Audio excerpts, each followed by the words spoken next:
You're listening to Seek Travel Ride, a podcast all about taking incredible bike adventures. And if you love the conversations that you hear on the podcast, you can experience them live. Join me in London on May 14 and 15 for Beyond the Bike. It's going to be a special night of adventure cycling stories, bike adventure film screenings, and a live Q&A with a panel of previous podcast guests. Tickets are on sale now. They will sell out fast. So make sure to grab yours at the link in the podcast show notes in your podcast player app. Today's show sponsor is Old Man Mountain. If you're into bike adventures, you need to strap gear on your bike. Old Man Mountain have the right equipment to get you there on your bike travel journey. Check out their new product line, Hemlock Bag with Flip Cages. Check them out at oldmanmountain.com. Support the brands that support the podcast. And now, let's listen to today's episode. From the border, it was around 120 kilometers, I think, to Herat, the first city in the west of Afghanistan. And we knew that Herat was safe. We didn't know anything beyond that. We thought we'll get to Herat and then we'll make a plan. But we crossed the border and instantly, because it was 5 o'clock at night, the border guard said, you can't keep going. You know, the Taliban effectively come out at night. And basically what we learned is that during the day, ISAF, so that's the Western forces, they have their checkpoints on the road. They come and pick them up at sunset and leave, and then about an hour later the Taliban set up their checkpoints, and then overnight the Taliban are in charge of the road. So the border guard said you have to stay in this abandoned hotel, and it was really surreal. It was this huge hotel with about 100 rooms. It was shot to pieces, bits of the roof were missing. There was no innkeeper, and I remember we could pick any room we wanted because there was no one there. And we ended up having a little sort of barbecue on the roof, I think, looking out into the desert, into Afghanistan. And I remember that was by far one of the most exciting sort of moments of my life, was looking ahead into, that was real unknown about what the next few weeks would be like. Welcome to Seek Travel Ride, where we share the stories and experiences of people taking amazing adventures by bike. Whether it's crossing state borders, mountain ranges, countries or continents, we want to share that spirit of adventuring on two wheels with our listeners.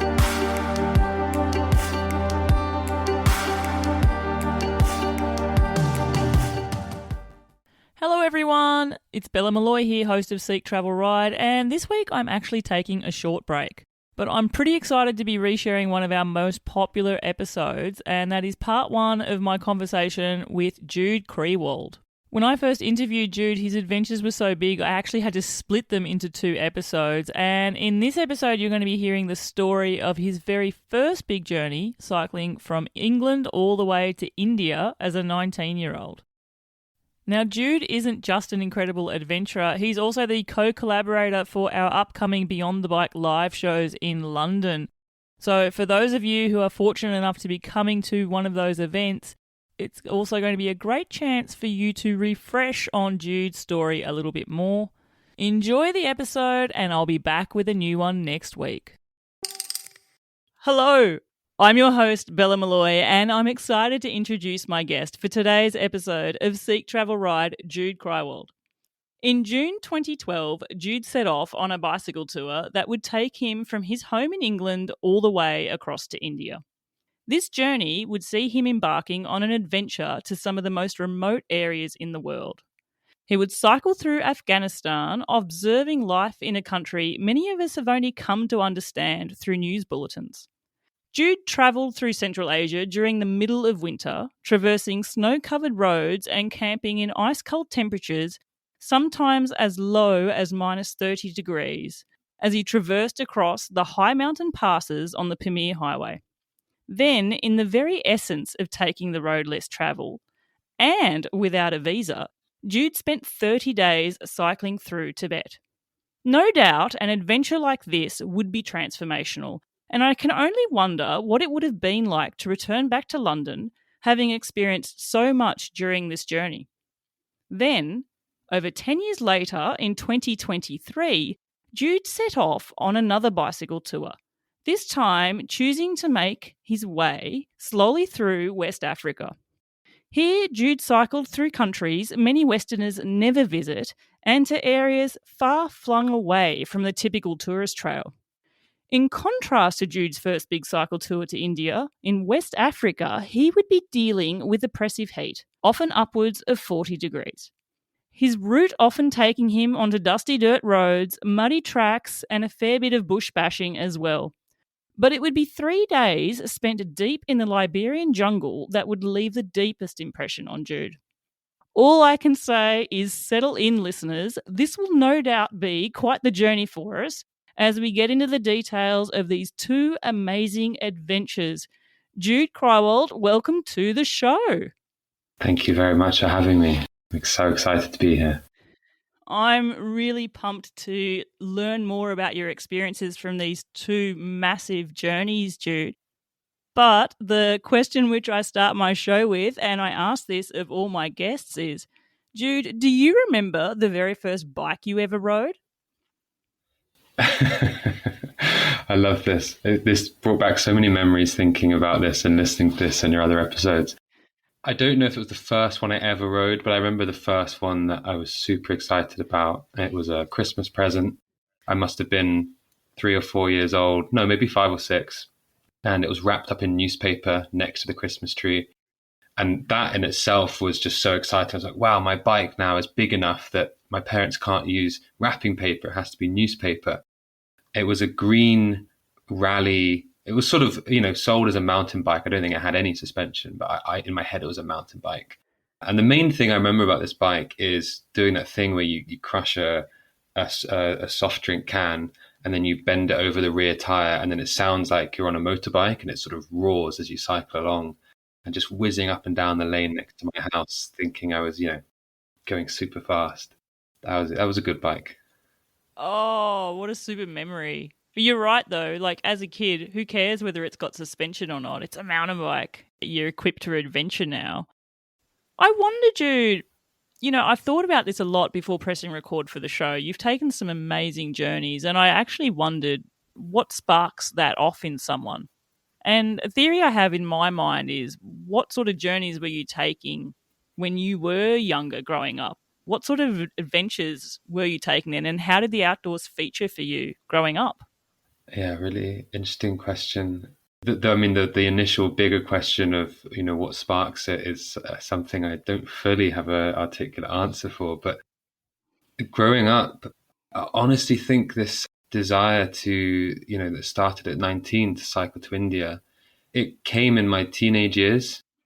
I don't remember it from childhood. I had relatively normal upbringing. We went on holidays, but they weren't big adventure holidays. They were, a beach resort or whatever it may be. But I remember around 16 years old, I just dropped out of school, and I dropped out of school thinking I wanted to go traveling, but my mum said I'm not allowed to travel till I'm 18.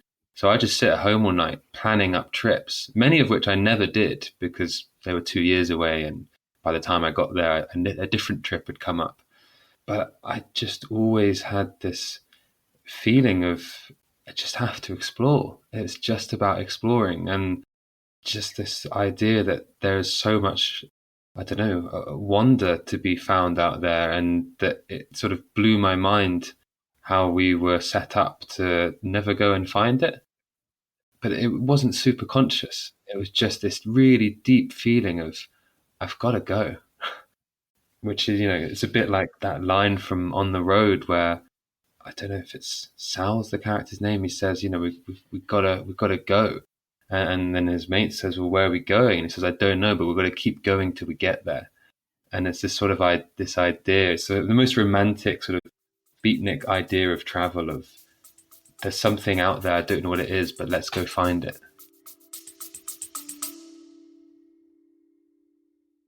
Listeners, a quick break from the episode to tell you about one of my recent bike adventures that I took.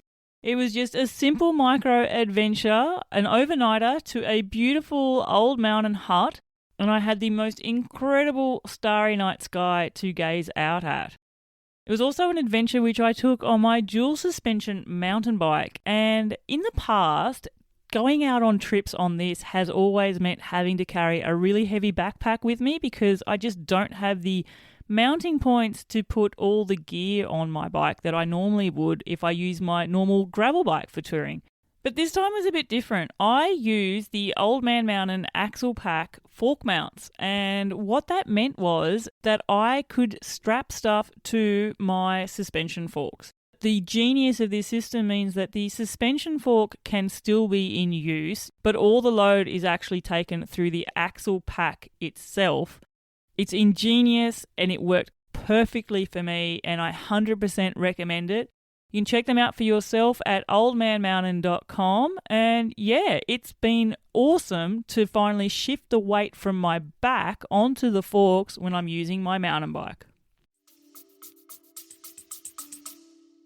There's one thing to want to go and travel to the other side of the world, but choosing to travel in a slow travel mindset. What about that for you? You know, we live in a time where we could get on a jet plane and go to most places now. And when we get to them, we can choose a different way of getting around and even what we see and observe. But you've chosen slow travel as the way that you want to observe things. How did that come for you? Yeah, I think it was, related to the last question, it wasn't that I just wanted to travel because I wanted to go and meet people and see places. It came from this feeling of wanting to be somewhere deep in the wild. In the same way that some people are like, I want to go to the moon and know what it's like on the moon. I would look at a map of the Pamirs. This is literally how the England to India trip was dreamt up. I'd look at a map of the Pamirs and I'd think, what's it like to be there?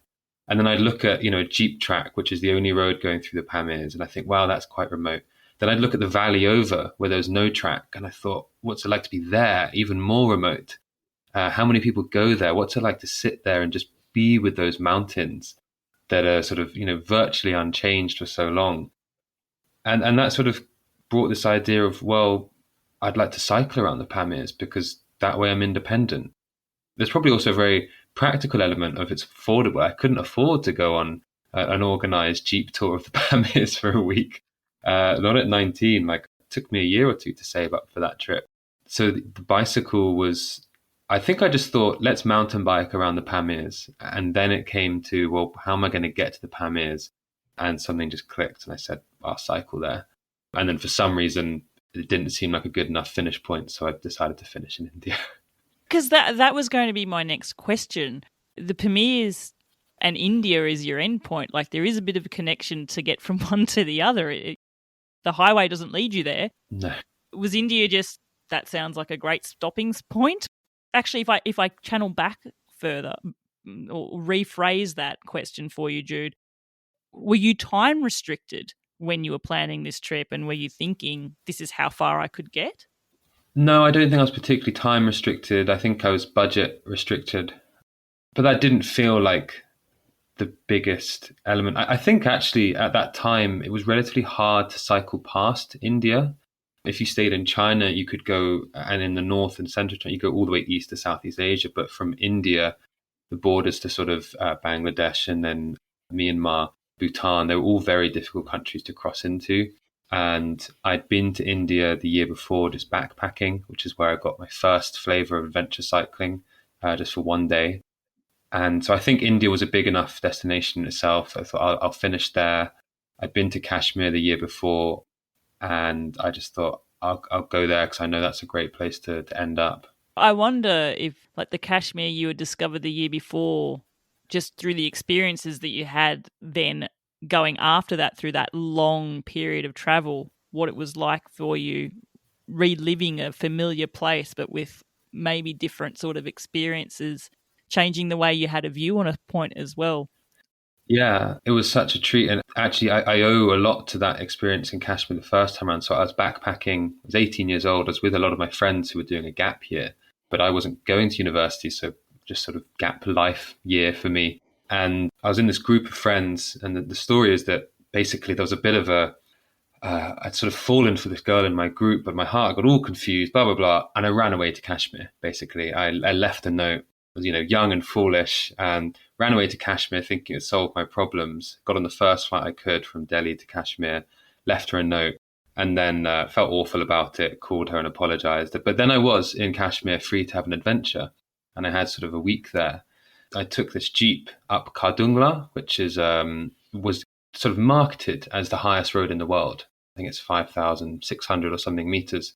And then on the way back, coming back over this pass a few days later, there was a big traffic jam effectively because one of the trucks was sliding off, and it's really treacherous, really icy up there. And just happened to have a mountain bike on the roof of the Jeep. And I just thought, well, sod this, I'm going to get on the bike. So I cycled the last sort of 200 meters up to the top of the pass. But bear in mind, I wasn't prepared for this at all. I just had a woolly jumper, thin, those sort of trousers you get from Goa, and just normal shoes. And then I cycled down, I just cruised down from 5,680 meters to Leh, which is around 3,000 meters. And it was one of the most exciting but also dangerous times of my life, in that everything started to go cloudy at one point. And I thought, oh, wow, the clouds are really coming in. And I only realized later I was getting windburn in my eyes. I hit a rock at one point and my front wheel flew up. And thankfully I went to the right towards the mountain. But if I'd gone to the left, it would have been off the edge of a cliff. But by the time I got down to the bottom, I just thought that was so exciting. And ever since then, I've been obsessed with high altitude cycling. And it was being in Kashmir, which is, so Kashmir is sort of behind, they call it a rain shadow, a snow shadow. So all the mountains there, a lot of them, they don't have any snow on the top because the rest of the Himalayas block the clouds. It just means you've got these stark mountains which are just rock the whole way. And they're just really sort of strong and inspiring to look at. And that's where I thought, where can I get more of this? And then I heard about the Pamirs, which is quite similar. That's a very sort of long answer as to the link between going to Kashmir and the whole trip being born. I just feel with those landscapes, and so much of your travels, Jude, would be in these landscapes. You know, when you're in nature and it's so massive like that, you must feel so like a tiny, tiny, tiny in comparison to it. One of my passions is photography, and I am especially a mountain lover. That's why I've chosen to live in the mountains, and it never ceases to impress me just how big nature is and how small we are when we're there. And sometimes the turn of weather really, really puts it starkly in mind as well, just how quickly things can change from one time to the next. Yeah. When I talk about weather there, something that struck me was you were in Central Asia in winter. Yeah. I've had the real privilege of interviewing a few people who've travelled on the Pamir Highway. They've travelled through Central Asia. Some have gone as far as India. Some have gone, as far as Singapore, Australia. Some have gone around the world. And I don't think I've come across any that went there in wintertime. But you definitely did. Was that part of this adventurous spirit and this plan of seeing a landscape at its most oppressive, or was it just not a factor at all when you set out? Well, no, you've actually reminded me about your previous question about being time-bound. The initial plan was to get to India in 6 months rather than 13, because I thought, well, I need to cross the Pamirs before winter. But I had just such a good time on my way and stopped so often that it quickly became clear that I wasn't going to reach the Pamirs in time to beat the winter. In Istanbul, I met a Spanish guy, Agustin. He was cycling Spain to Australia. And we cycled together for a bit in Turkey, Iran, and Afghanistan. And in Tehran, we were in Tehran in maybe October, November. And there's a big mountaineering community in Iran. And so we went to the mountaineering shops and we bought winter equipment to cross the Pamirs. We actually crossed separately, totally different. I think he was a month ahead of me and he went around. Actually, he didn't go through them.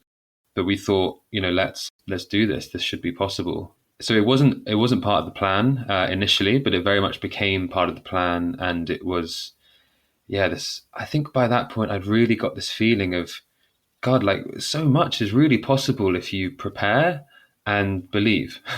You need the two of them. You can't just hope and believe, hope/believe. You really need to prepare. And I think one of, my strongest points is that I research the hell out of everything to a fault. Sometimes I just need to, put the computer down and go outside. But I thought it should be possible. And it was actually my third attempt to find a road through the Pamirs. I found one that wasn't snowed over. And it was just the best thing ever. We've skipped so far ahead on this journey, and journey number 1, you've taken 2. And I don't want to skip straight to the Pamirs in Central Asia. I want to actually take you back to just prepping for it. So we've had a bit of an insight. I understand your motivations clearly now. And I understand the landscapes you were seeking out, and I guess without wanting to overuse the word, the adventure and experiences you were looking for as well. But setting off as well, bar that day on a bike in Kashmir, bike travelling and touring on a bike long distance, this wasn't something you did have experience in, really, was it? No, I'd literally never done it. I'd once cycled 30 kilometers to a festival with a tent strapped on the back of my bike, but I wouldn't even call that bike touring. I'd never done it. I did one night about a month before I left where I cycled out to the forest to test all my gear. I remember being so scared in my tent, the sounds of rabbits and horses walking past, and I was just constantly thinking, someone's out to get me. I was so not used to it. But yeah, I'd never done it before. But again, I guess I really hadn't realized this. In fact, I hadn't realized this until not long ago, that I'd always turned to the bicycle, but in a small, nondescript adventure way, like at school. I sometimes struggled to not fit in socially, but I was always getting in trouble at school. And I didn't really realize until I looked back that I'd often just take my bike and cycle out into the hills, which really wasn't allowed. It was a boarding school, and you were meant to stay within the grounds. But that adventurous streak with the bike was somewhat there, even though it was never a tour and I never named it. I never even talked about it, but I'd always just disappear on the bike. Yeah, even though I didn't recognize it starting the trip, even that's something that I like to do. So then what was it like for the first part of your trip, getting used to traveling in that way? Because it's one thing to like riding your bike and another to, use your bike as a way to escape and just get away from it all. But it's very much another to strap a lot of weight onto it and travel a lot slower with a lot less momentum up an incline on something that you're going to do day after day after day. And that touring fitness doesn't come instantaneously. What were those first few days like? What was the first few weeks like? Yeah. I remember the first 4 days were the first 4 days were my only 4 days in England, where I cycled from the southwest of England to the ferry in Dover. I had a headache every day, like a really strong headache. And I think it was just, I wasn't used to the exercise. I'd never done exercise like that. But equally, I don't remember this feeling of my legs not being particularly strong and getting stronger. I remember feeling really well equipped. Like I had a decent bike. I loved the feeling of the sort of having all my luggage and everything I need attached to it. And I think, I really enjoyed this idea of everything I need is right here and I'm moving forward with it. I turn the pedals, the bike moves, my tent moves, my food moves. That was so exciting. So apart from being scared in my tent the first couple of months, actually, I stayed scared. I loved the feeling of freedom. I know that's cliched, but that is what it was for me. I wonder also then, Jude, and I must say, you're certainly not alone in being scared for the first few nights in a tent either. I often wonder, does that fear ever really leave us? Like, I guess, do you get scared now in a tent? No, the fear has largely left, unless I'm somewhere particularly where I think, I really shouldn't be here, or this is a particularly bad area. For me, it was the first 2 months or a month maybe to get to cross the Alps and north of the Alps. So in the UK and in France and northern Austria, I guess maybe, I was always using my tent. And then obviously once you cross the Alps and I was in Italy, the weather just changed. It was summer and I didn't use my tent anymore. I would look up at the sky when going to sleep, and if I could see the stars, I had no way of checking the forecast, but if I could see the stars, it's probably not going to rain. And I'd say 19 times out of 20, that forecast worked.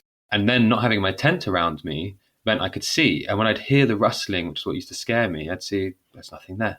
And I sort of learned that way that there's nothing to be scared of. So now when I do have to put the tent up and I hear rustling, I've just sort of got used to not being afraid of that rustling sound, because you're in nature. That's the whole point. And the whole point of nature is that it's not sterile and that it is wild and things move. Can I ask something? And I realise this is skipping ahead to your most recent trip in West Africa. And I asked this having had the benefit of watching your awesome YouTube videos that you've made from it. You've made 2 so far. Actually, before I forget, just a shout out to your YouTube channel if people want to check these out. How can they find you on YouTube? Yeah, it's just my name. So you can search for the series. It's called Alone Across Africa. My YouTube channel is just my name, so Jude Kriwald. And the third episode is going to be coming out pretty soon. It might be out by now, actually. I'll link to that in the show, listeners, and I definitely recommend the videos. But When you were in Africa, I mean, there was a scene, I can't remember if it was in part 1 or part 2, where you were camping and there were animal footprints around you. And Yeah. what I wanted to ask you there, did it change? Like, did you actually become maybe a little bit nervous if you heard rustling sometimes in that situation? Yeah. It's not a cow you're worried about, you know? No, you're quite right. As I said, in certain situations where there's a real potential threat, then yeah, I'd be concerned. And that night, it was on the banks of a tributary river to the Gambia, but to be honest, it was just as wide as the Gambia. It was huge, and I'd seen lots of footprints on on the really shallow banks that I was camping on of this river, and I just sort of assumed they were dog footprints or whatever. The reason I was looking for footprints because I was looking for crocodile footprints to check that it was safe, and thankfully I didn't see any croc footprints. But then I was lying there at night, not being able to sleep just because I was awake. I wasn't scared at this point, and I thought, you know what? I'll Google the area I'm in, and it's got its own Wikipedia page, this nature reserve, and it said the line that there are leopards and that hyenas are really common as well. And then I looked up what these footprints of leopards and hyenas look like, and they just matched. You know, I'm not a biologist, but as far as I could tell, they matched the footprints I'd seen. And it said they were really common. And yeah, at that point, I was pretty scared. And I had a long conversation with myself. I was actually WhatsApping my partner, discussing, you know, is it worth moving the tent? Is it not? In the end, I decided to stick. I put all my food outside quite far away. I put my a cooking tin, like pan on top of the food. So if anything was moving it, I'd hear it fall. But yeah, nothing came of it in the end. And I slept really well that night. And I remember waking up, and this is going to sound really weird, and I said it in the video, I was sort of surprised to wake up. Not necessarily because I thought that was it, but because I'd woken up and I hadn't even had a bad night's sleep, you know? But yeah, so there are one or two times where I pushed it maybe, I'd say that's the edge of my comfort zone. It wasn't beyond it, but I definitely took a bit more time to research after that. There are a lot of people that listen to this show who are planning their own types of adventures, and this is definitely an area which I know does concern people, that idea of wild camping and wild camping on their own. And I think to a lot of people, it's the first barrier they need to overcome. Have you got any tips for people to, you know, how to get over that other than understand everyone goes through it?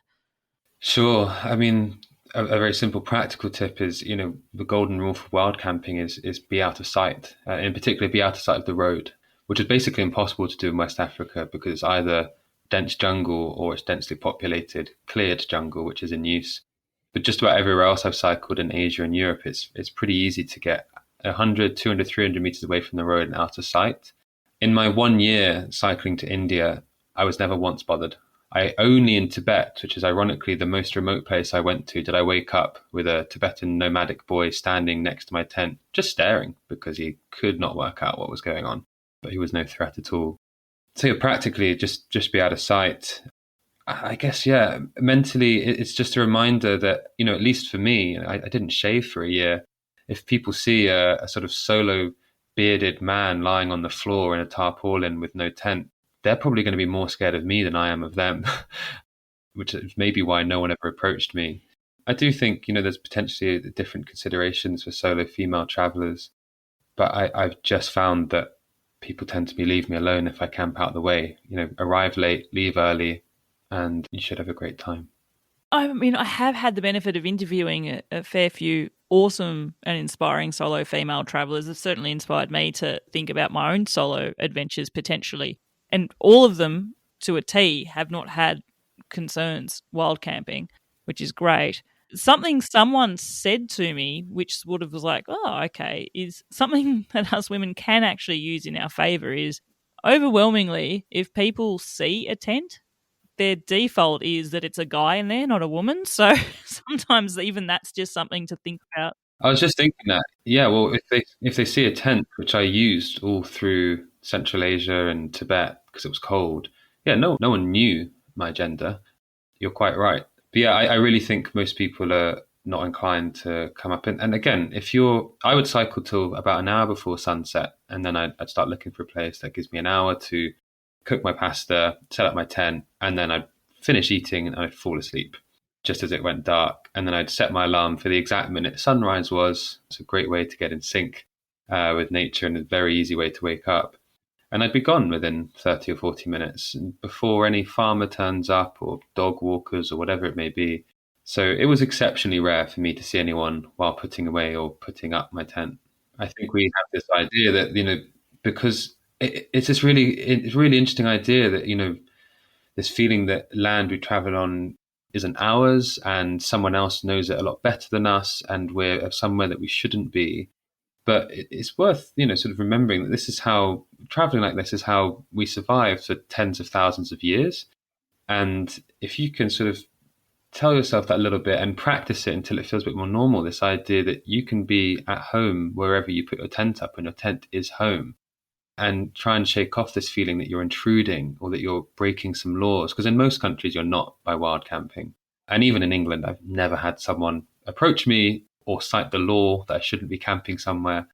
And once you can shake off that feeling that you're doing something wrong, then it's like, yeah, I'm camping here. This is awesome. I cycled here. How cool is that? I'm going to enjoy it. And then I'm going to leave in the morning and probably no one will even know. It's interesting that different perspective as well through different cultures as you start getting into different countries and how they perceive you with camping as well. I think it was a guest, Muriel Zakuri. This is way back in some of my earlier episodes last year, but I can't remember what country Muriel was in, but he was asked by someone, why don't they want you to camp here? Like, why is camping bad? And it was purely because he had now arrived in a country where camping was all okay and it wasn't something that you even necessarily had to be so discreet about. It's quite interesting how even cultures perceive differently the notion of camping out there as well. Yeah. I did, Jude, come across a photo from your blog of the earlier part of your trip. I'm trying to think, was it in England or was it in Europe? But you camped right next to a massive pile of cow dung at a farm or something. Listeners, if you have ever tuned into this podcast and thought, wow, I'd really love to be in the same room with Bella and hear these conversations live, then you do not want to miss Beyond the Bike, a live Seek Travel Ride event happening in London on May 14th and 15th. That's right, 2 shows, 2 nights. Beyond the Bike is a collaboration between Seek Travel Ride and previous guest Jude Kriwald, and we are going to be bringing you an incredible night full of bike adventure stories. Each night will feature a different panel of previous podcast guests. They're cycle tourers, bike packers, ultra racers. They've gone long haul around the world, and they're going to be sharing real adventure stories, insights, and tips for taking on your own cycling journeys. We're also going to be having 2 film screenings. One of them is Jude Kriwald's amazing Alone Across Gola film. Take it from me, it will blow your socks off. It is absolutely epic. And we're finishing the night off with a live audience Q&A where you can ask our panelists all your burning bike adventure questions. Grab your tickets now. I've put a link in the podcast show notes. Check it out in your podcast player app. Come to one night or come to both. Book your spots now. I cannot wait to see you there. I camped in some weird places. I actually set up, remember there was a microblogging site, Tumblr, which maybe still exists. My blog doesn't exist on that site anymore. And I set up this Tumblr called Views from My Pillow. And I would just, because I camped in so many great places, either with or without a tent, or all weird places, that every morning I would just take a photo of what I could see from my pillow. And sometimes it was gorgeous mountainscapes or rivers or forests. And sometimes it was, the weirdest one I remember was a huge pile, like sort of 30 meters wide by 10 meters tall, of crushed eggshells in the middle of France. And it had this weird smell to it. But I really took sort of a quirky satisfaction out of camping in odd places. And that's another thing to say is, especially once you're outside of maybe Western Europe, there's loads of buildings you can sleep in, abandoned buildings, sheds, whatever it may be. In the Alps, I'd always sleep in barns. You don't need a tent, you don't need a mattress, just sleep on a pile of hay. And then in developing countries, sadly, there's so many unfinished construction projects where they've built the shell of the building. So you've got 4 walls, you might even have a roof if you're lucky. And then again, you just put the tarp down, put the airbed down, and you're done. So I really enjoyed sort of finding the most sort of varied, I guess, camp spots. And just the other thing I'd say about wild camping and the perceptions of it is that from Turkey onwards, if anyone ever did see me wild camping, or I asked someone, is there a place I can camp? 9 out of 10 people would say, don't camp. come stay with me. Not because they think camping's awful, but because that's how hospitable most of the world is. And so, we have this idea that, oh, I'm doing something bad and I shouldn't be camping. Whereas other people are like, cool, you can camp, but also, why don't you come stay with us? And that's really refreshing and makes you feel more at home and welcome in these otherwise foreign lands. Again, without a fault, people who have gone on long sort of multi-country expeditions on a bike, the thing that they say when I interview them is it's one of the best parts of their trip is their experiences with people, and to experience that amazing hospitality.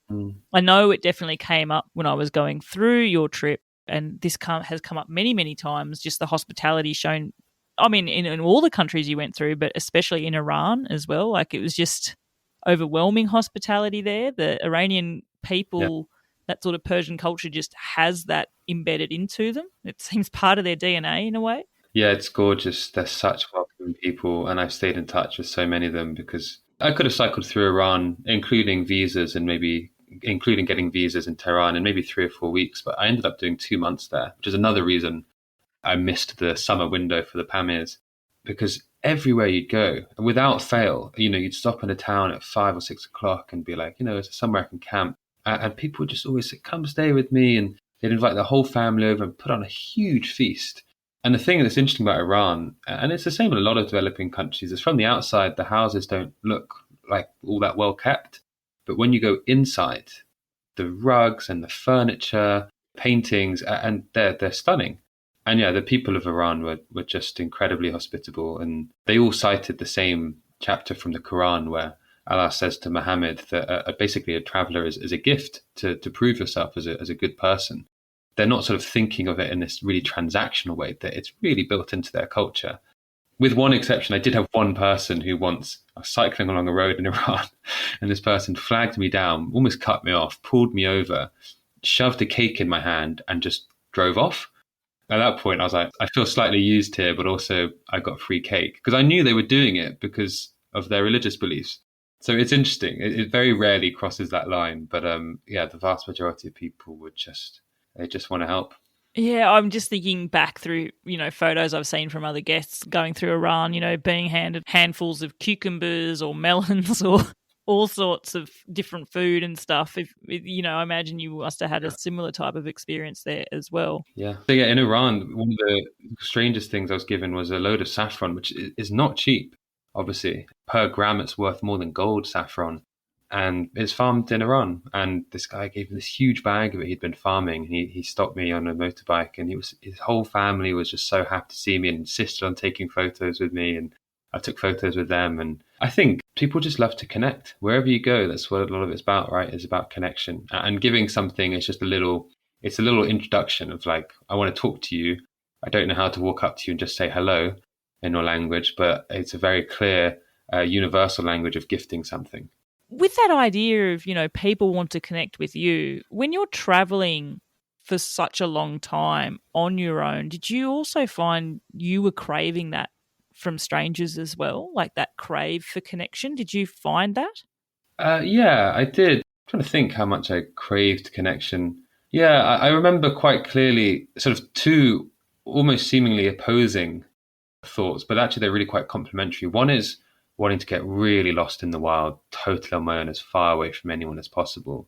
And the other is this huge excitement at the richness that is just, one conversation away from a new person, from a new culture, with a new language, with new beliefs, as in new to me.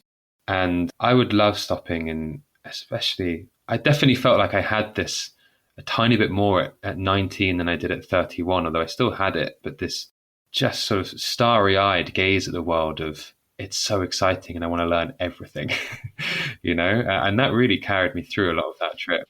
Interesting how even the differences from, two trips taken over 10 years apart, there's similarities in places, but there would be differences in the way you're seeking out experiences there as well. I definitely want to dig into that later in the show, Jude. There's something I wanted to know, though, was, did you ever, in that first trip, get to a point, were there moments where you just thought, you know what, I've had an adventure and I don't want to keep going? Like, were there ever times where it was just, I don't want to do this anymore? I don't think so. I'm just racking through the countries in my head.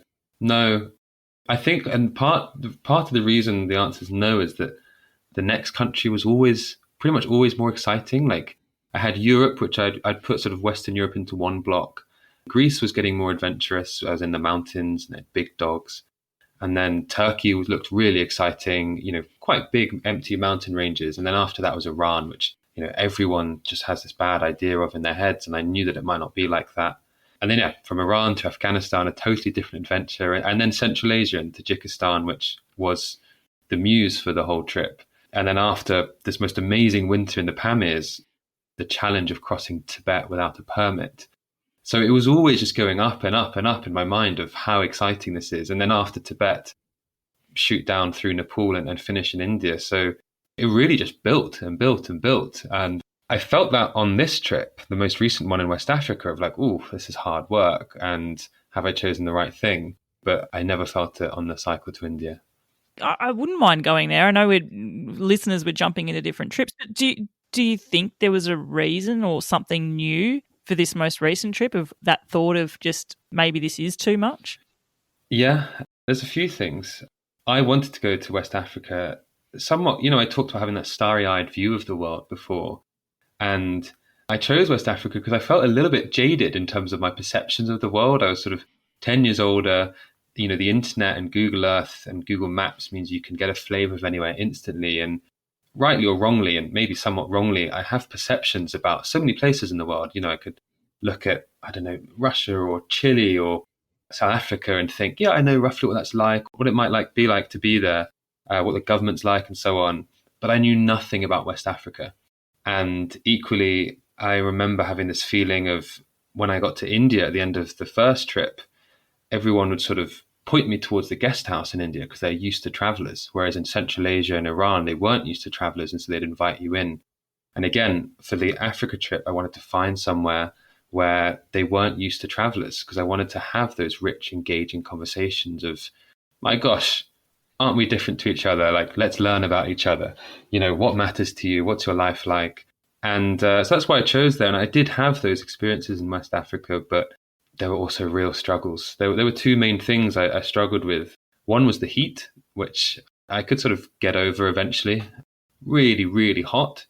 And then the second thing is quite an interesting one, and it's a somewhat delicate subject, but cycling through villages in rural West Africa, a lot of people there have never seen a white person before. And most people there don't, in fact, there are no TVs in most villages. They don't have electricity in most villages. The only time they might ever have seen a white person is ever a foreign aid worker coming through, or sometimes when a Premier League match is on, someone will pay for a generator to be turned on and they'll have a projector for 2 hours and they'll watch football. And that might be the only time they ever see a white person. So when I'd cycle through these villages, one kid would start, they'd point and they'd go, white man, white man.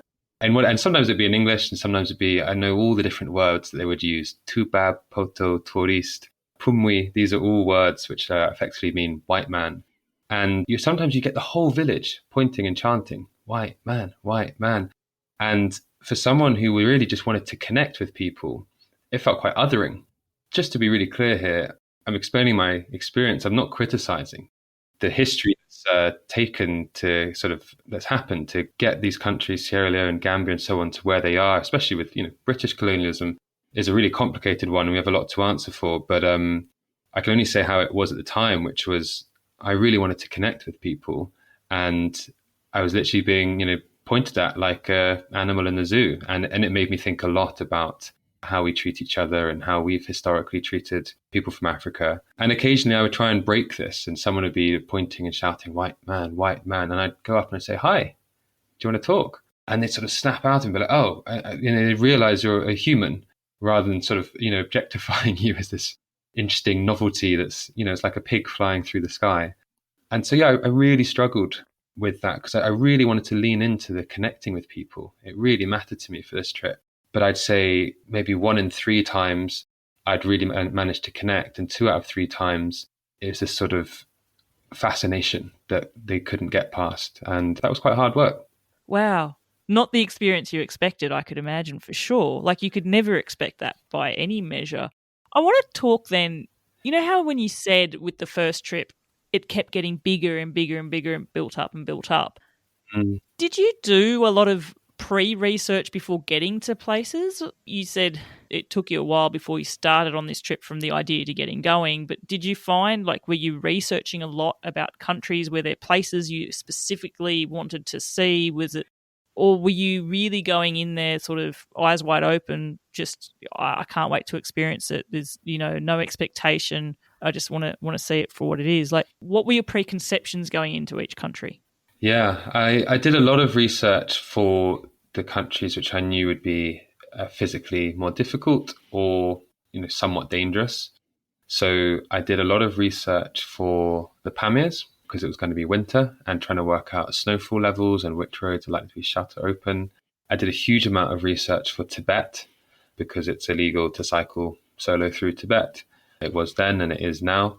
And I did a fair bit of quite different research for going into Afghanistan. That's all about security.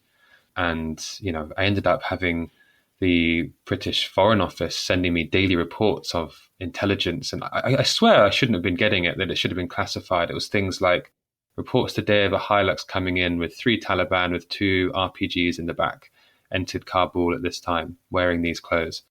And I'll just be thinking, oh my gosh, like, what do I do with this information? Every time a Hilux drives past, you'd be like, far out. But yeah, I think to answer it a bit more in depth, I guess, yeah, the research was a really important part of the trip. It's why I felt confident that I could do it. The first thing I did when I decided I was going to cycle to India was buy a map of the Pamirs, because that was, as I said, that was the muse for the trip. And I really find that it's not only sort of research to understand, oh, is it possible and what are my risks and mitigations? For me, the research is the inspiring bit. That's the bit where I think, wow, what's it? Because you have to think, for risk's sake, what's it going to be like being there? But that's also the fun bit. It's like, what's it going to be like? That's really exciting. And so, yeah, I would really enjoy that research. And I'd also say it's so different now researching these places compared to in 2012. There's just so much more information out there, communities of people.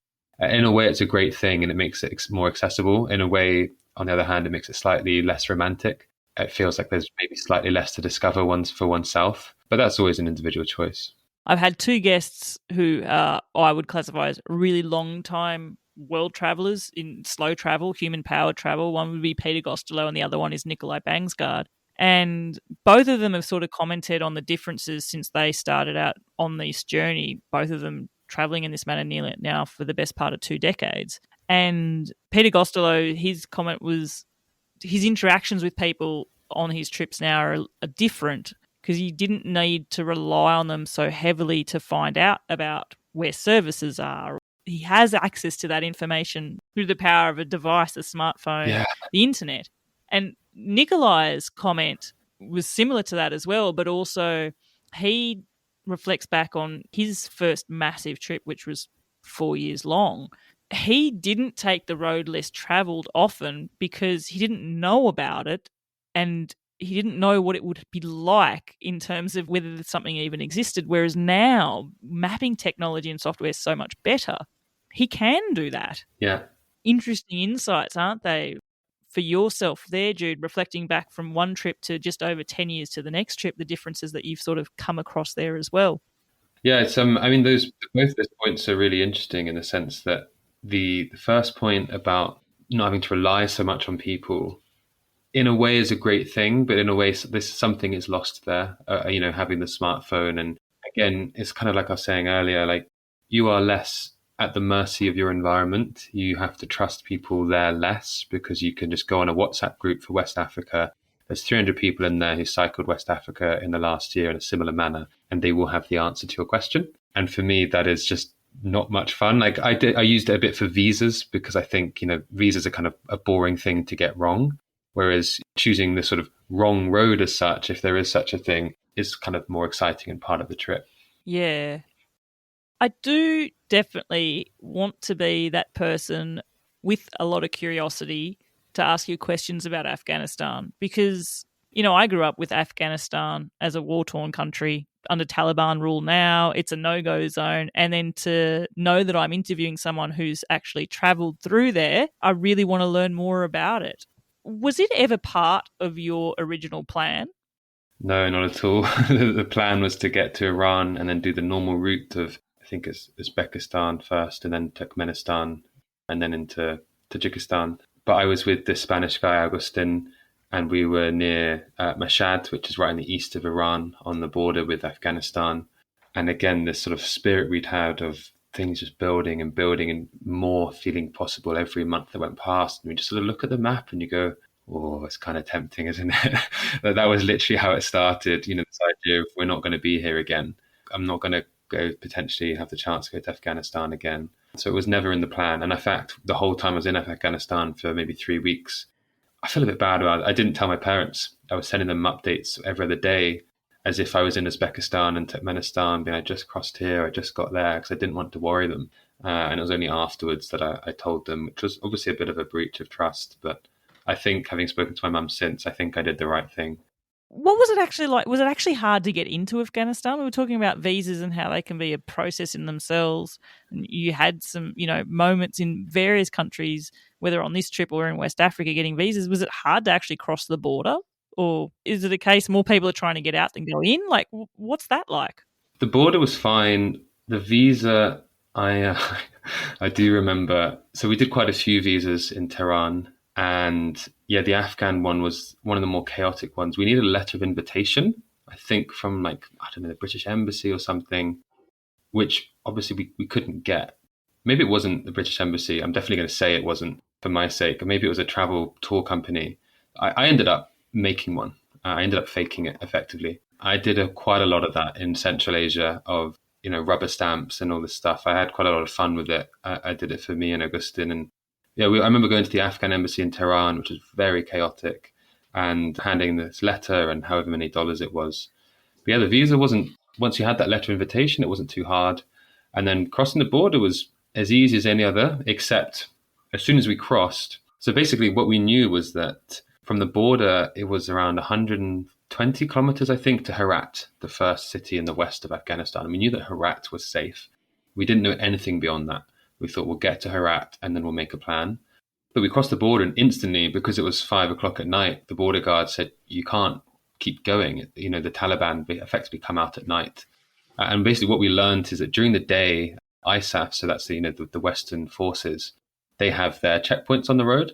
They come and pick them up at sunset and leave. And then about an hour later, the Taliban set up their checkpoints. And then overnight, the Taliban are in charge of the road. So the border guard said, you have to stay in this abandoned hotel.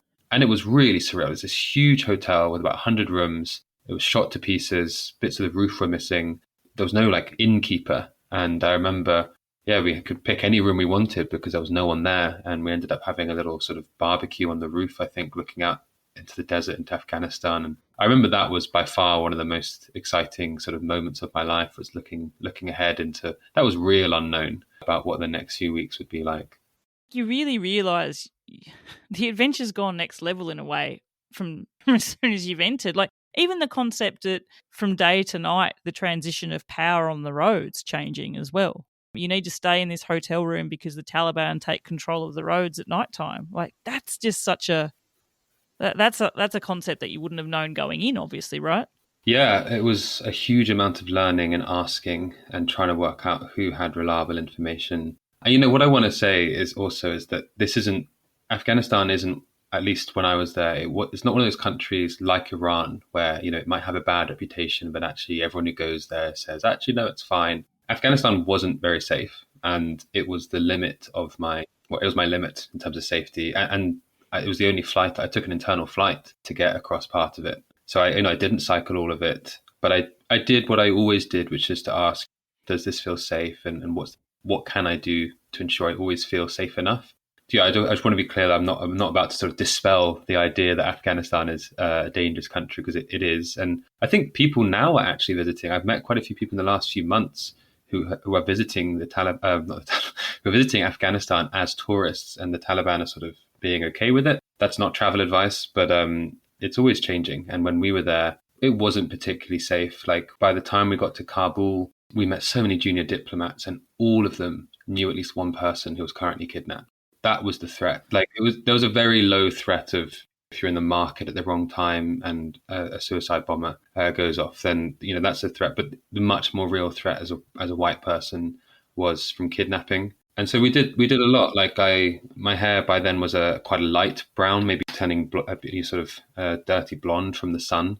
So I dyed my hair black. I had a big beard. I tried to put brown contact lenses in my eyes, but I actually just couldn't get them in. But I was wearing the full shower kameez, the local dress.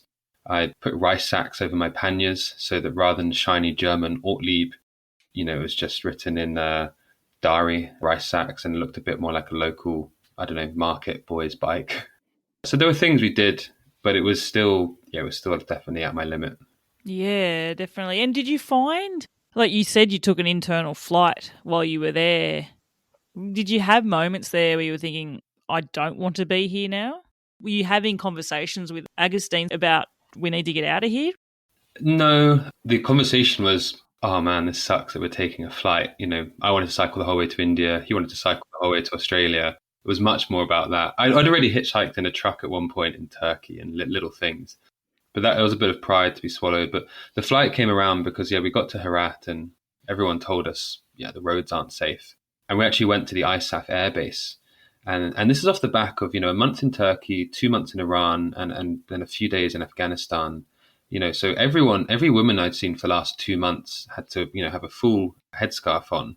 And then we went into this airbase and there were American and European people everywhere, and including women running around in jogging shorts and their hair loose. And it was such a culture shock, almost the wrong way, not the wrong way around, but the way I'm not used to experiencing of like, oh my God, like look at everyone wearing what they want to wear, being in Western clothes. And there was a fast food restaurant there and the best internet cafe I'd had on the trip. And basically we went there to ask if we could get a lift on one of their military flights from Herat to Kabul. And we were there for 5 or 6 hours and the request went up the chain of command and it came back down. And sadly it was a no. They said the Spanish forces had casualties that day, so their flights were full.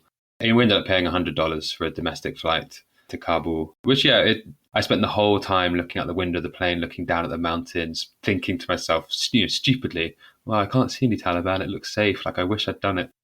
But no, we made the right decision to not push it too far. No, I mean, you're here now, and maybe you wouldn't be otherwise. We will never know, So, I mean, Afghanistan was an unplanned adventure for this trip, and your trip continued on for so many adventures. We already talked about the fact that you were in the Pamirs in Central Asia during winter.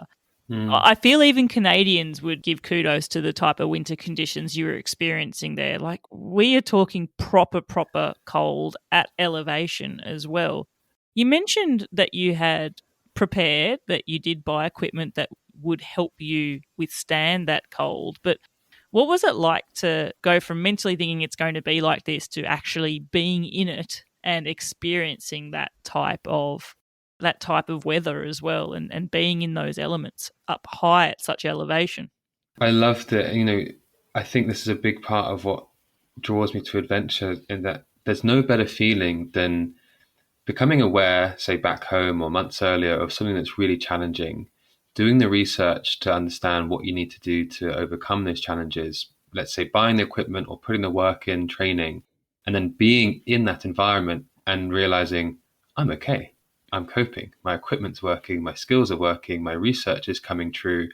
That is so satisfying. That's one of the main reasons I do this sort of thing, is to feel that autonomy, to feel the sort of, what's the word, ability that's within all of us. Because, normally you don't have to struggle too hard in these sort of quite novel ways to, have drinking water or be warm enough.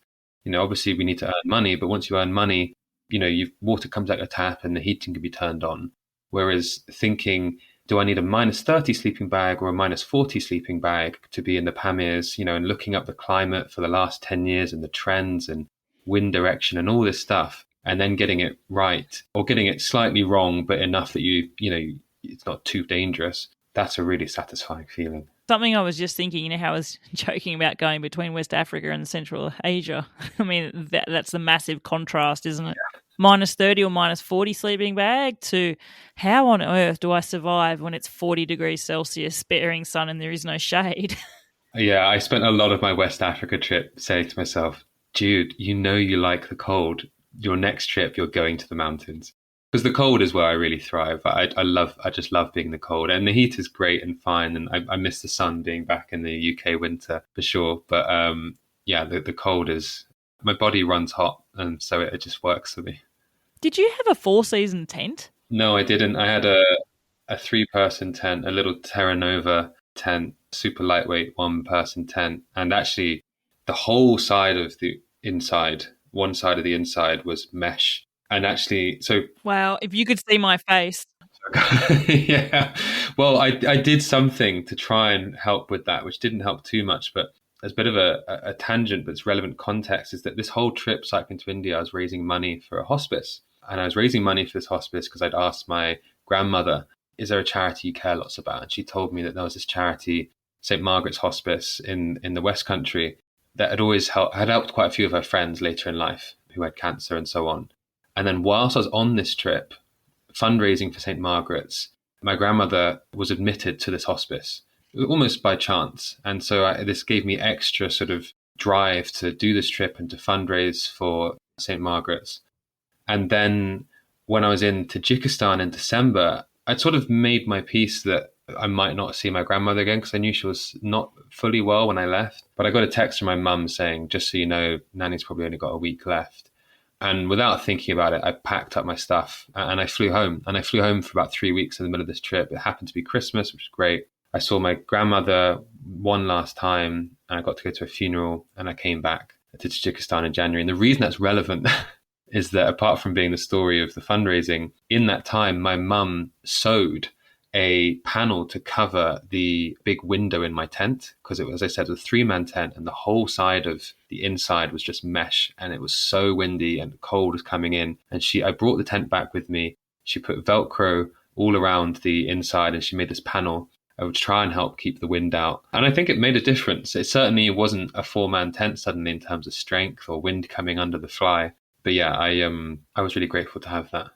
Jude, I could not imagine camping with a tent that's got one whole side of it that's mesh and internal and in Central Asian winter. Yeah, so the minus 31 degrees night was I was camping just below the top of Akbaital Pass in the east of the Pamirs. I think it's the highest point on the Pamir Highway. And I had all my clothing on. I had my leggings, I had tracky bums, that's tracky bottoms, people who aren't from the UK. I had my ski trousers, which were effectively my winter trousers I bought in Tehran. And then, yeah, thermal layers on top as well, 2 pairs of gloves and a woolly headband. And I was inside my sleeping bag, which is rated to minus 30 degrees. But for those who don't know, a sleeping bag rating, if it says minus 30 degrees, what that means is a woman not wearing any clothes can survive in that sleeping bag for 6 hours at most, or at least in minus 30 degrees. So it doesn't mean you'll be comfortable at minus 30 degrees. Just means you could survive in it. Yeah, I remember that night. I was cold, but not so cold that it was a problem. And it felt really satisfying again to be like, just about nailed this. I'm a bit chilly, but I slept, most of the night. Wow. Was that your coldest night of the trip? That was the coldest. And I really enjoyed, I'm a big numbers person in a way. I had a digital thermometer that every night I put in my tent, and in the morning it would tell me what the minimum temperature was. And it said it went down to minus 31. And that thermometer was inside my tent. So I don't know what temperature it was outside. Probably also minus 31 because my tent was letting all the air in.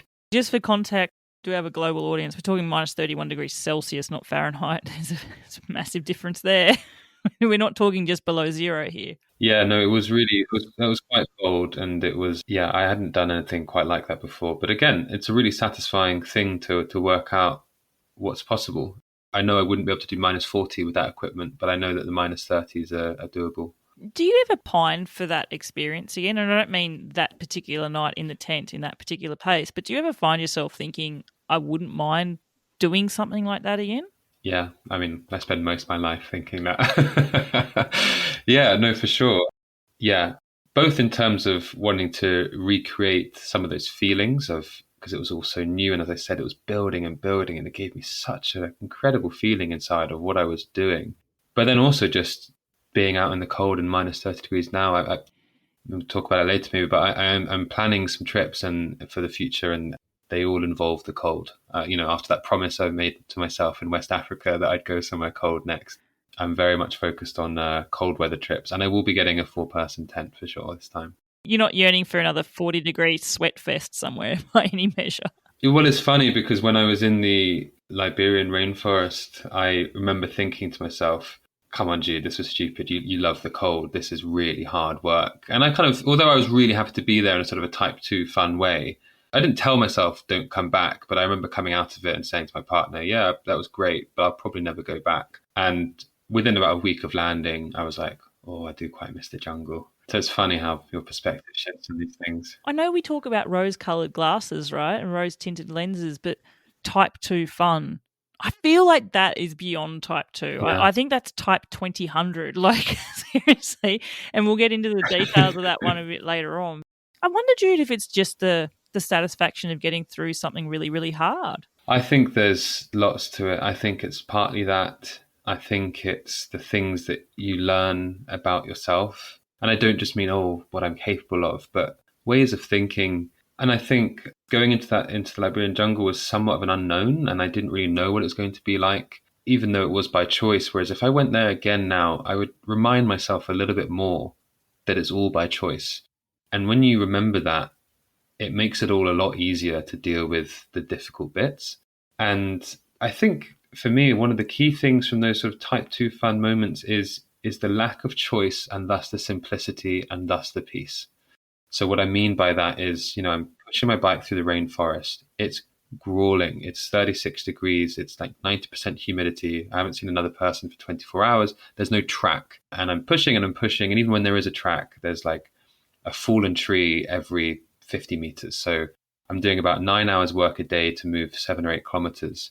And I'm getting cut up by the bushes, and ants are attacking my feet and all this stuff, whatever, just to paint a picture. But I realized quite quickly that I was like, I'm not complaining. There's no one to complain to. It's not that I didn't see the bad things that happen, like having like 20 ants on my right foot inside my sandal, really biting me. I realized that, that's a problem that I need to deal with, but you just don't view it so negatively because there was no phone signal, no one to talk to. My satellite phone broke. And so you just have a choice to complain. And so you just get on with it. And that's a great thing that I brought home, which is that I'm happy when I don't complain. That doesn't mean I never complain. I had a really sulky day 2 days ago. My mood just wasn't there. But when I can choose to, if I stub my toe now and someone says, oh, are you okay? Like, I appreciate the emotional support, but I almost don't want them to. I want to keep this feeling of like, I'm fine. I've got a bed, I've got water, and I'm not talking about mental health stuff. I'll always talk about that and share that. But in terms of the physical things now, I think those moments really give us insight into what works for us. And when you've got no choice but to get on with it, you realize that actually you're pretty capable of doing it, and you'll probably feel better for feeling that and not talking about all the little niggly things that happen. Yeah, and I guess it just forces you to just get on with what you need to do, doesn't it? It really sharpens your focus on things. And maybe because your focus is sharpened, your awareness of everything around you is heightened as well. Going on to awareness, Yeah. There was a quote I came up, and I don't think this is your quote, but it came up reading your blog. Yeah. It was something that you were answering. This is, when you first put it out to the world that you're doing something, and, what are the motivations behind it? And then you've written somewhere to say, I was trying to find a quote and I couldn't think of one. This is what I came up with online, and it's good, and I'll include it. And I read it, Jude, and I thought, I really love this. So I'm going to read it out now too. Bicycle touring is heightened awareness. It's the difference between standing awestruck in front of a painting or clicking past it on the internet. Now imagine this feeling every day, all day. Something as simple as the ground becomes very important. Is it level, soft, wet? You really begin to see the ground. You see people, you see landscapes and food, and you might even see yourself. I love that quote so much, but it almost talks to what we were saying there about that heightened awareness, that presence of totally observing everything. Yeah. You came across that quote before you set off. Did you ever think about it during your trip? I don't know. I don't remember that. That's a great quote. I should use that again. Yeah, wow. I mean, I wrote a lot on that blog. That's the England to India blog? Yeah, it is. And listeners, I'll put links to Jude's blog and his YouTube and socials in the show notes for you as well, so you can go and look at it. And I definitely encourage you to look through Jude's blog. It takes us back to what the internet was like back in 2012, 2013, when blogs really were the way of telling people about stuff. But yeah, like that's that quote, and maybe you weren't thinking about it, but when I read that out, does that resonate with you through your experiences? Yeah, and this comes back to the last question about, why we do it and what happens to us in those moments. And I think, I touched on it, but simplicity is one of the things it's, that I value about a cycle tour. I really, really value the simplicity and realness of, I wake up in the morning and I need to think about, where am I going today? Where am I getting water from? Where am I getting food from? Where am I going to put my tent? And those are the only things that really matter. And obviously along the way, you hope to have experiences and gorgeous views and so on. But I say that because when you think about our busy lives back in normality as such, there is so much going on. There's life admin, there's distractions, there's marketers trying to get you every second. And I just think our brains are happier when they've got simplicity of objectives, and you're not being pulled around in 100 different directions. It's just peaceful. It's more peaceful. And that's why even if something goes wrong, even if your back wheel breaks halfway up a mountain pass, sure, that sounds kind of awful, but it's what you're dealing with is so simple in the sense of, I need to fix my back wheel, rather than in the UK, it might be like, well, I need to move some money from this bank account and then I'm going to get the train, but that might be cancelled. I'm going to go to this bike shop and do this thing. But in between that, I've got a doctor's appointment and all this stuff, which is all important. But my gosh, I've really noticed coming back to the UK and the life admin. And I just thought, I really didn't miss this. It's actually something that a few of my guests when they've completed big trips and then they've gotten back to their home, and some of them who have completed trips that have lasted years, and you'd probably resonate this, gotten back to what they have as well. And sometimes it's overwhelming just even dealing with all your possessions, because, again, back to that simplistic thing that you've realised you don't need a lot day to day. You've lived without a lot, and then all of a sudden you come back and you're going, far out, what do I need all this stuff for? Maybe that wasn't you. Maybe you sold everything beforehand and you didn't have a lot to come back to. But no, that was me. That was you? Yeah, so coming back from this trip, I don't remember the India one, but coming back from this one, I had all my stuff in boxes, and I came back and I looked at this. I've got a box just of T-shirts, maybe 20 T-shirts and shirts, maybe 20 in total.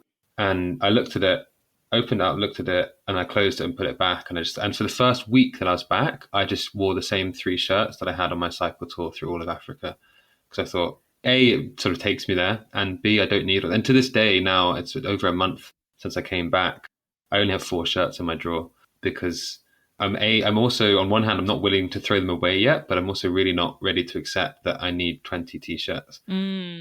So there's definitely an interesting conversation to be had around how long these lessons or outlooks last, and the positive ones, how do we make them last? Maybe that one's slightly less important, or some people it'll be really important. But everyone, you can go on a 1-week holiday and have insights and realizations, especially if it's a week holiday away from a stressful job. And then you come back and you're like, right, I'm doing this thing. I've got this new diet, this new outlook, or this new habit. And I said the key word there, unless you really make it a habit, the memories which drive those new outlooks will slowly fade. And thus your motivation to keep going at them will fade, unless you can find a way to turn it into a habit. And so you do it sort of automatically. I'm very much in that stage now of the first few weeks back. I was on top of the world and I was like, I've got all these great new outlooks and they serve me so well. And I'm getting up earlier and I've changed my diet and I'm more active, blah, blah, blah. And I'm at the stage now where the raw fire inside from Africa is slowly going to, a week of fire. And I'm having to really rely on being disciplined and making it a habit to keep them going. And I think that's a challenge a lot of people face. I think sometimes also it's a reason why people then choose to do something big again and keep going too. Yeah. It's been some recent guests that they emailed me and sort of said this. In some degree, it's easier to live life by going out on another bike tour than just dealing with what life is like back at home. And I can understand that. Actually, Jude, it comes back to that whole thing you were talking about earlier, which is, simplicity, the simplicity of a tour, the type of problems you got to solve, the simple ones. You're not trying to fix something along with fitting it into a timeline of 10 different things that need to happen for you that day as well. I think one of the key things, just quickly, it is, and this definitely has its downsides. So I'm not an advocate for being a total loner, but it's not relying on anyone else. So like one of my like pet peeves is like, back home is, you call a customer service number and you get through to a robot, and then eventually you might get through to someone and you need something from this company, their service you've paid for, whatever, and it hasn't worked, whatever it may be, or a parcel hasn't been delivered. Whereas on a cycle tour, you're only really relying on yourself and the people immediately in front of you, maybe a shopkeeper, maybe a border guard, but they're always right there. It's always tangible. It's always face to face and very personable. And almost never, with the exception maybe of applying for visas online, almost never are you relying on some sort of outsourced call center or whatever it may be, or someone who needs to turn up at a certain time to do something for you. Again, this isn't something which I cherish when I'm away, thinking, oh God, I love not relying on anyone. But I do notice it when I come back and I'm trying to get on with my goals. And I think, I can't do that one right now because of X. And I can't do that one now because of so-and-so. And I definitely miss that about cycle touring. You are the problem solver. Everything comes down to you, doesn't it? Yeah. I mean, you did have some problems to solve. I think, we were talking about a wheel braking coming down a mountain. I think you had issues with your brake pads really, really disintegrating on you. I think you came across some cheap ones. I'm trying to think of whether this was in Tajikistan or whether this was in potentially Tibet. You thought you were doing well buying 8 sets of brake pads for like 18 pence each or something. And then you realise why they were so cheap. Yeah. I gave myself quite a problem at the end of the Pamir Highway coming into the border with Kyrgyzstan, which again is a 4,000 something meter mountain pass. And I was at the top of this pass and it was getting late in the day and the snow and wind were really picking up. And I realized that my rim was broken. It just basically cracked, and it cracked because my brake pads had worn through to the metal that was within the brake pads underneath all the rubber. And I'd just been scratching metal on metal. And it's very hilly, obviously, in the Pamirs. And that was one of the other times I had to hitch a ride because I ended up hitchhiking across all of Kyrgyzstan. Actually, I hitchhiked to Osh, which was sort of a city 200 or 300 kilometers away, couch surfed for someone, left all of my bike there, but then took my wheel on a sort of several 100-kilometer hitchhike to Bishkek, the capital, and got my wheel repaired there. But then these things lead into the best adventures. I stayed there for 4 weeks. I stayed with a couch surf with a guy who was a tour guide. We climbed a glacier together. I met someone who was teaching English, and she was going on holiday for 2 weeks. So I ended up teaching her class English for 2 weeks. These are the sort of adventures which you can't organize on the internet. You just have to go there and throw yourself in. And actually, they happened off the bike just as much as they did on the bike. You are right. You can't plan for these type of things. But when they happen, they're memories that last forever, but they become sometimes the trip highlights as well. All because you did buy the cheap brake pads, Yeah, exactly. Is it an assumption it was because the brake pads were cheap? Maybe no brake pads would last too long in that sort of terrain. I'm not sure. For someone who cycled tens of thousands of kilometers, I am not the best at looking after my bike. I'm going to put it out there. I think I've got this mindset. I've got a really strong seal frame. I've got a Surly long haul trucker for those interested. And that frame is pretty much bomb proof. And I often don't oil my chain until it's absolutely grinding. And I will check my brake pads now and then. But as long as I'm moving forward and the bike's rolling, then I really just don't have a problem. I'm not super into bikes in the way of wanting to optimize everything, and speed really isn't a thing for me. I'm not a Lycra guy. I'm a sort of person who thinks, well, I've got 50 kilos of bike and luggage here, so I'm gonna be slow, and I'm here to look up and enjoy the view. I changed when I got to Istanbul. I went to a bike shop and I asked them to get rid of the drop bars and put on mountain bike bars so I could look up more. I didn't care about weight or efficiency. I was just wanting to enjoy the ride. You weren't doing this trip because you wanted to go on a long, long bike ride. You were choosing the bike to take you slowly through around the world in a way. Tibet. Did you always plan to go to Tibet? Because you quite rightly point out, you did spend some good amount of time there and you did it all illegally. Actually, let's just clarify. If someone wants to go cycling in Tibet, or at the time that you were there, what were the parameters for that to even be possible? Yeah, very, very difficult then and now. So I think it hasn't changed much now, but I can only speak to what it was then, which was so Tibet is, administered and part of China since the 50s, whether one agrees with it or not. It's the Chinese government you're dealing with. So you need a Chinese visa, first and foremost, which is relatively easy to obtain like other visas. And then you need a permit for going in Tibet, into the Tibet Autonomous Region. It's one of the sort of counties or states of China. And to get that in 2012 or 13, you needed to go with an official tour company. You needed to go with three other people, three other travelers, and you all had to be the same nationality. You were only allowed to travel in their Jeep on their pre-approved routes and visit their pre-approved sites. And when I say pre-approved, I mean pre-approved by the Chinese government. It may have been possible, and this costs thousands of dollars per person, obviously. It may have been possible to say, cool, I'm going to do that, do it all legitimately, and I'm just going to cycle behind the Jeep. And then maybe you could do that. Not a huge amount of adventure in that for me, but I get some people like to cycle supported. That's totally valid. That's the legal way of doing it, if it is possible at all. Clearly, there's a few parameters there that really make it impossible, not just the cost impost as well, but you went through a few countries there with Agustin, but he's not British and there's not three more of him, so failing on that requirement. Yeah. So then, okay, you realise that it's not going to be possible, but Tibet is still something you want to experience. How did you sneak your way for so long there and not get found and deported? Yeah. I mean, well, the first thing to say to answer your previous question is whether I always planned to go to Tibet. And the answer is I didn't. I was going to go Iran, Pakistan, India. And actually, that's why I chose Amritsar, which is all the way western India, almost on the border of Pakistan, because it's the first city in India. And I could sort of say and feel, cool, I've cycled to India without having to cycle another 3,000 kilometers. But whilst I was on my way to Pakistan, coming through Iran, Pakistan changed the visa requirements and they said you have to apply in your home country, which obviously wasn't possible for me because I was on the way. So again, talking about things going wrong, when things go wrong on the road, they're nearly always, unless you're being robbed, they're nearly always for the better. If I'd just gone to Pakistan, I would have gone Iran, southern Pakistan, straight into India. But instead, I had to go the whole way through Central Asia. So either Uzbekistan and Turkmenistan, or my way, Afghanistan, and then Tajikistan, Kyrgyzstan. And Tibet was the last option. I had to. There was no other way to get into India. And, my cycle trip, my website, everything was englandtoindia.com. Like that's my vibe. I'm going to India.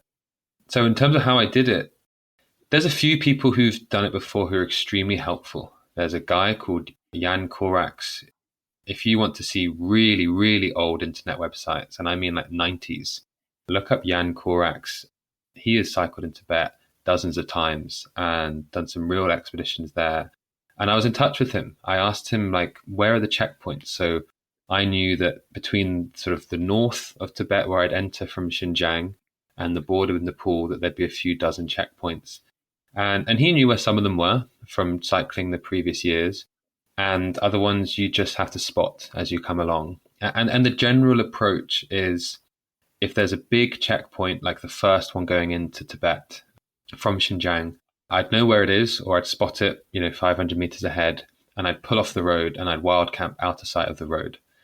And then at sort of 3 or 4 o'clock in the morning, I'd set my alarm. Well, I set my alarm to wake me up at 3 or 4 in the morning, which is hard. It's Tibet. It's, I think, February or March, really cold, winds blowing a lot, and yeah, pack up my tent. And then it's a case of sneaking either through or around the checkpoints. And that can have its own challenges. So, Tibet is pretty hilly. So the roads will often be following a valley, which means there's a river. So you either are basically pushing a bike up a massive hill, totally out of sight of the checkpoint, which is pretty safe, or you're sneaking right past or right through the checkpoint. And I was incredibly fortunate. Sure, maybe it was a bit courageous, whatever to do, but I had so many instances where I could have been caught. I had dogs barking at me, dogs chasing me. I had to throw stones at dogs, but try and throw the stones quietly so that the checkpoint guards didn't hear them. All sorts of stuff like this. Those are sort of the nighttime ones, and then I guess there were 2 or 3 different levels of checkpoints. There's the military checkpoints, like those ones, which are pretty intense. and you've got the PSB, which is like the sort of security police. And then you also have the traffic police. And the traffic police were a lot less serious. And in those ones, I would just put my balaclava on, put my goggles on, which was fair clothing for the weather, because it'd often be blizzards, and I'd just cycle straight through. And the Han Chinese, the sort of majority ethnicity from China, are allowed to travel in Tibet without a permit. So I think the assumption is, and this is what I was working on, was that I would have been Han Chinese underneath my goggles and my balaclava. Real incognito. Yeah, real incognito. And I've got a real anti-authoritarian streak. And so it gave me huge satisfaction every time I'd get through. It was interesting, actually, because there was two Spanish guys. I was on my own by this point, but two different Spanish guys who were about a week behind me. They hadn't done the same research, but I was texting them all the checkpoint coordinates as I went through. And they didn't get one of my texts, and they got caught and deported. But that's on that point, though, because I think people think, it might be different now, but back then I kind of knew that you just get deported. And actually, when I say deported, they got sent to sort of, mainland China as such, China proper. They weren't put in jail for weeks, accused of being spies or anything. You just get taken out of Tibet. So, I wouldn't sneak through many countries' military bases intentionally. I think you're at real risk if you do that. But traveling through these checkpoints, I had a pretty good understanding for people who've been caught before that you're not going to get in too much trouble. Yeah, you wouldn't have done it in Afghanistan. The photos, I mean, not just of Tibet, the whole trip, but the photos from your time there, wow. Do you look back at them and sometimes just to remind yourself of what you've experienced? Yeah, I mean, I'm actually, as I'm sat here, I'm looking at 8 photos I have on my wall from the trip to India, and I think at least half of them are from Tibet or around that time. And yeah, Tibet is the one place that like really sticks in my heart, and I can't think of anywhere else I've ever been where I really think to myself, I have to go back. But Tibet is one of those places like I just have to go back to Tibet. I went on the road, which is still pretty remote. You'd only get a few vehicles passing you per day. But the whole of it's called the Changtang Plateau, which it makes up the bulk of Tibet, is empty. It's all above 4,000 meters. It's pretty flat apart from these rolling hills that go up to 5,000 or 6,000 meters here and there. And for me, it's just the most beautiful place on earth. Because you're so much higher, the sky is a deeper blue because there's less atmosphere, which means the water in all the lakes, and there are many lakes, are really deep blue. And it just gives me the sense of deep peace being there. And they call it the roof of the world, and it does feel like you're in a slightly different realm sometimes. And yeah, I need to go back at some point for sure. What was it like being at that level of altitude? Like, were you acclimated, obviously, at that point? Like, it's not like you're, up for 4,000 meters every now and then you're going to descend back down to 1,000 meters or something. Like, you were at high elevation throughout, right? Yeah, I think I spent a whole month above 4,000 meters. I got lucky on the gene pool or whatever it is. I've got good lungs, and I was reading about this the other day for a trip I'm planning, and some of it is genetics. Obviously, you can work out to try and improve aerobic function, but I think my lungs just serve me well and grab a lot of oxygen, and I never really had any trouble. I do remember the highest I went in Tibet. I went up this mountain pass, which wasn't a road. I pushed my bike up most of it. It was sort of a shortcut, although it certainly wasn't quicker. And I camped at the top of the pass at 5,600 meters, which was the highest point of my trip. And I remember lying down and I was perfectly relaxed, ready to go to sleep, not out of breath or anything, but I felt my heart and it was absolutely pounding. And your body does just work harder to like keep yourself going. But yeah, I never really noticed huge problems. I think once I was going above 4,000, 4,500, if it was particularly steep, you do start to notice that, oh, man, I just feel a lot weaker. This is harder to do, but I never got altitude sickness or anything like that. I guess there's only one way to find out about altitude sickness, isn't it? And it does seem to be a bit of a lottery with people. Yeah. I know this will sound really bizarre, just what we've been talking about, big grand landscapes and all this sort of stuff, but there's always got to be a section of my podcast here on Seek Travel Ride where I talk about food. I don't want to sound silly, but I genuinely don't know what a typical meal in Tibet would be. what would it be? And, I know you were sneaking past checkpoints, but what were you eating there? Like, what was a typical meal like for you there in Tibet? I mean, I kind of ate the same staple diet. I had two diets the whole trip. I had a European diet, and then in Asia, it was pretty much breakfast, bread, lunch, bread, dinner, instant noodles. I mean, it's just so lacking in nutrition, but that was it. Every night, two big packets of instant noodles, or there was like one or two big days where it'd be three packets. And then, yeah, I was rereading my blogs, and it would often be 3 day old bread because, there's not shops for days and days. And I would buy loaves and loaves and loaves of bread at once and just stash them on my bike. And they'd just be so hard. But again, I don't remember complaining about it even in my head once. In Tibet and Xinjiang, i.e., in China, they have these sort of squeezy sausages in this like soft wrapper, and you can almost like really soft meat, maybe like spam, you sort of squeeze it out, and I got some protein from them, but it tastes like cat food to me sometimes. I think generally speaking, my nutrition on a cycle tour is awful. And I know it doesn't have to be that way. I know a lot of other people do it very differently. Although I would say that some countries or regions like Tibet or even West Africa lend themselves to it being really quite hard to get good nutrition. I picture West Africa of having really good fruit, but am I wrong there or? No, you're not wrong. Like so much is possible to be grown in West Africa. I don't know the reasons why, but certainly something a lot of it to do with poverty. But there is so much rice grown. Along the coast, you can get fish. Sadly, I don't eat fish, which I know is very much on me, so hence not complaining about it. There are so many vegetables that can be grown, and you'll often sort of go through a village and they'll just have one type of vegetable which you won't have seen for a month, and so you stock up on it.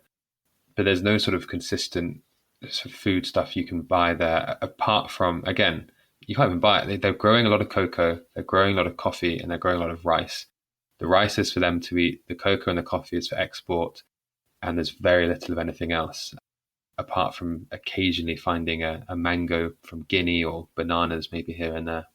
Again, very different to what I'm sort of thinking about too. I mean, sometimes, your meals that you're having on these trips, they are simple as well because, I mean, let's face it, you were talking about Central Asia, you're there in wintertime. It's not like you're going to be finding lots of fresh stuff to eat. It's going to be staples that are going to sustain you for your travels as well. Yeah. Jude, being up at high elevation, your body, like when you returned home, and I realise I've skipped across India here and I've transported you back to London now, your body must have just been ravaged being at that high elevation for so long. And it's not like you weren't active at high elevation. You had some massive days. Yeah, I mean, it was weird actually. On that trip to India, I didn't lose much weight, I don't think. Maybe it's just the enormous amount of carbs I was putting on into me.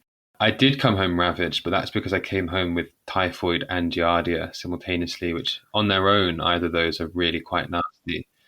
But at that point, I lost some weight, but for not the right reasons. No. Oh my gosh. What a way to end a trip. That would have been horrendous.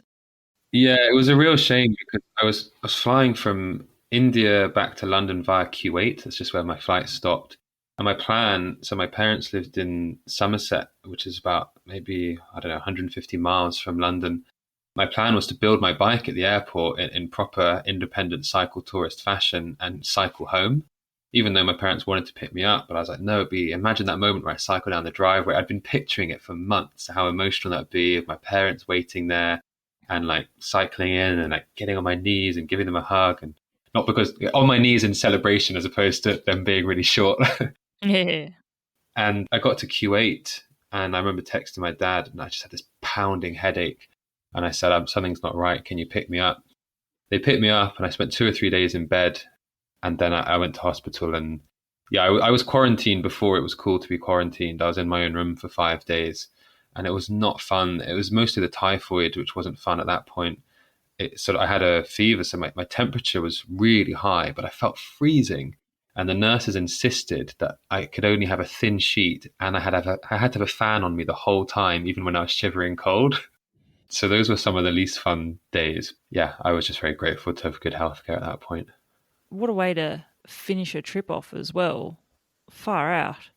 I guess it's one thing to arrive back in London, but what was it actually like to arrive in your final destination town of India? Yeah, it was really interesting. It was a great feeling. It was also one of those things where when you try quite hard for something to be climactic, it often doesn't work. And so I'd intentionally camped about 20 kilometers away from my destination. So my destination was the Golden Temple, which is like the most holy site for Sikhs in Amritsar, in the state of Punjab. And I thought I had a vision in my head of getting to the Golden Temple, and I thought I'd get there really early so it's not too busy. I'd take all the bags off my bike and I'd hold my bike above my head, for a sort of classic moment and get someone to take a photo. But yeah, so I woke up at sort of 5 a.m. and on the 20-kilometer cycle to the Golden Temple, I had 4 punctures, which is just unheard of. And they were all genuinely unique punctures, things entering my tire each time, which I had to pull out and patch up. And so by the time I got there, it was heaving. And regardless, they said, you can't take your bike in. I had somewhat planned for this. So my backup plan was in Kathmandu, I got a T-shirt made with the flags of all the 18 countries I'd been through. And so I just went, I put that T-shirt on and I got a photo there. But to answer your question more directly, what was it like? I remember it being a great moment. I also just have this like really strong feeling at the time of like, this isn't the trip. This moment isn't what the trip's about. Like, yes, it's an ending and it's a bit emotional, but it's called England to India, but it's everything that happened in between that mattered. That temple in India and that start point in England are really not so important.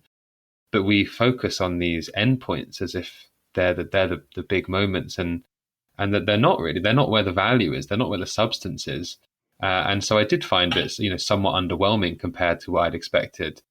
But I was also really proud. There's no doubt of that. Yeah. I think we were talking about this before we press record, and I'd mentioned it's rare that I interview a guest and I haven't tallied up how many countries did they go to, what was the total distance, how much time did it take. And I haven't done that for either of your trips, Jude, and I think it's because in researching and in looking through what you've put out there about your trips, it was really clear to me that it wasn't about that. Even though on your blog, I think you did have like a daily distance traveled stuff. Yeah.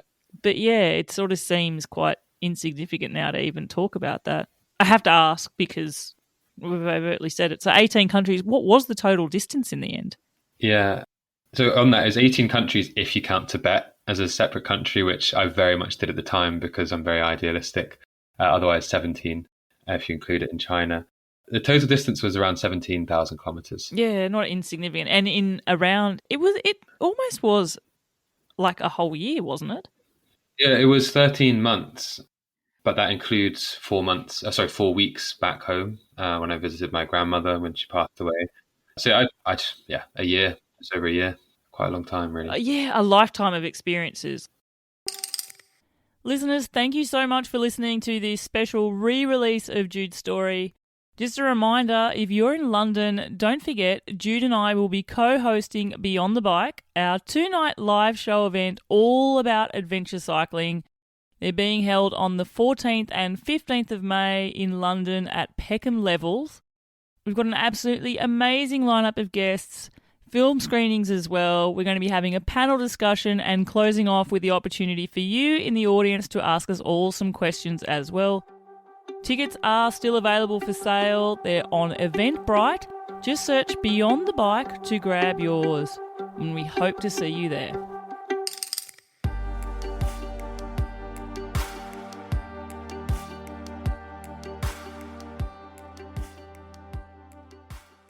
And before you go, don't forget, Beyond the Bike is happening soon in London on May 14 and 15. It's going to be an incredible night of stories, film, and adventure cycling insights with some of the most inspiring guests from the podcast. Tickets are available now, but they're not going to last. So head to the link in the show notes, grab yours, come to one night, or if you're a super fan, come to both. Grab your ticket before they're gone, and I hope to see you there. Before you go, just another shout out to our show sponsor, Old Man Mountain, and their new Hemlock bags with flip cages. They're fork-mounted packs which will attach securely with a hook and lever flip, ensuring a stable, rattle-free ride and easy removal. They're built for durability, they're ideal for your bikepacking adventures. Check them out at our custom link, oldmanmountain.com/seek travel ride, or simply click the link in the show notes. Happy riding!